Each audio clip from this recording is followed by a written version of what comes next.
They distinguish what's our responsibility and what's not. Many sincere, dedicated believers struggle with tremendous confusion when it comes to biblically appropriate limits. We hear all kinds of scriptures about loving your neighbor as yourself and loving your brother and bearing the infirmities of the weak, and we'll get into that as we go on.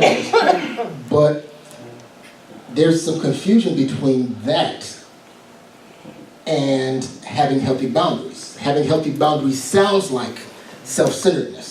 Sounds like being stuck on oneself and being cold and uncaring, and can be confused with this.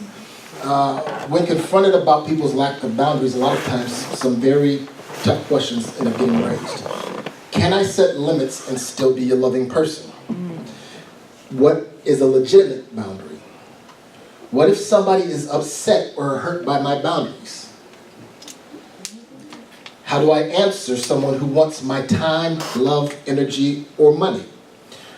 Why do I feel guilty or afraid when I consider setting boundaries? How do boundaries relate to mutual submission within a marriage? That's a real complicated one, can be. Aren't boundaries selfish? When you start talking about putting limits on people's access to you, or putting lines that say, this is me and this is not me, this is my responsibility and this is not my responsibility, these are all things that some people struggle with. A lot of us were two of the big ones that I picked up from out of here. What if somebody is upset or hurt by my boundaries? Because we don't want to hurt anybody. We're Christians. We can't hurt people. That's ungodly. That's unloving.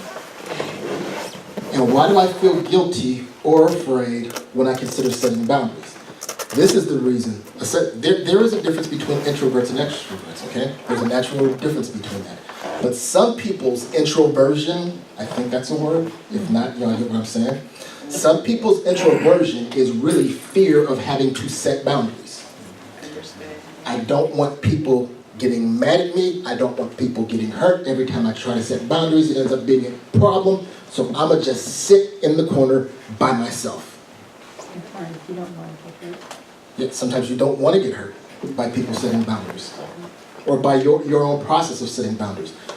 Because here's one of the things, and if you guys take anything away to share on Facebook or on Twitter, it's got to be one of these three for today.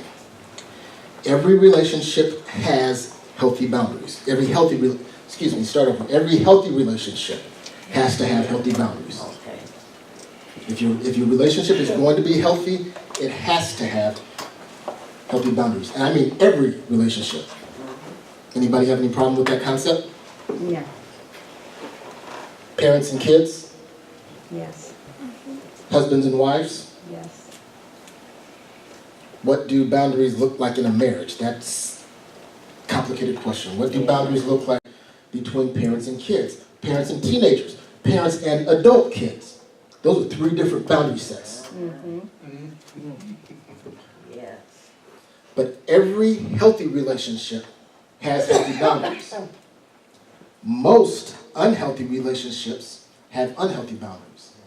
If you have a relationship where you feel like you're always being taken advantage of, somebody's always in your business, somebody's always exploiting you, somebody's always up after you trying to get your time, or always in your face about something, chances are it does not have a healthy boundary. Or has multiple unhealthy boundaries.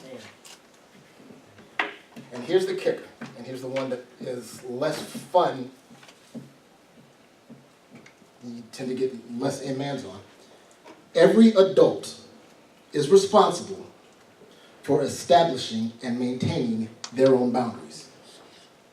Yes. Amen. I don't know. Every adult is responsible for establishing and maintaining their own boundaries. That is to say that as we go through this series and we talk about boundary issues and you start to think, you know what, I know somebody who's just like that. I know somebody else that's just like that. Every adult is responsible for establishing and maintaining their own their own boundaries, which means that if your boundaries are getting trampled on, every adult is responsible for establishing and maintaining their own boundaries. There's ways of doing that. There are loving ways of doing that. There are not so loving ways of doing that.